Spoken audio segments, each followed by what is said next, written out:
So learn being in the industry.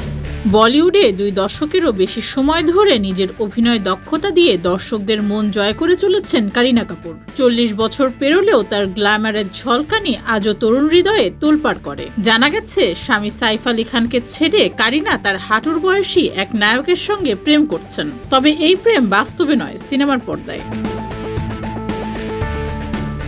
Kareena Kapoor এমন একটি সিনেমায় অভিনয় করবেন যেখানে তাকে 20 বছর বয়সী এক তরুণের সঙ্গে প্রেম করতে দেখা যাবে। যদিও সিনেমার নাম এখনো ঠিক করা হয়নি এবং সিনেমার সম্পর্কিত যাবতীয় তথ্য নির্মাতারা গোপন রেখেছেন।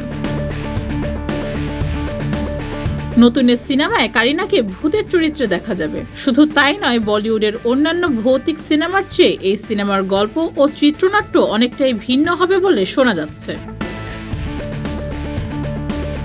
সম্প্রতি সিকান্দার সিনেমাতেও হাঁটুর বয়সী রশ্মিকা মান্দানার সঙ্গে জুটি বাঁধায় কটাক্ষের শিকার হয়েছিলেন সালমান খান। একই বিতর্কে জড়িয়েছেন আমির খানও। সিতারে জমিন পার সিনেমায় জেনেলিয়া দেশমুখের সঙ্গে জুটি বেঁধে বিতর্কে জড়িয়েছেন তিনি। এরপর ধুরন্ধর সিনেমায় 40 বছরের রণবীর সিংকেও 20 বছর বয়সী সারা অর্জুনের সঙ্গে প্রেম করতে দেখা গেছে। ডেস্ক রিপোর্ট, যুগের চিন্তা।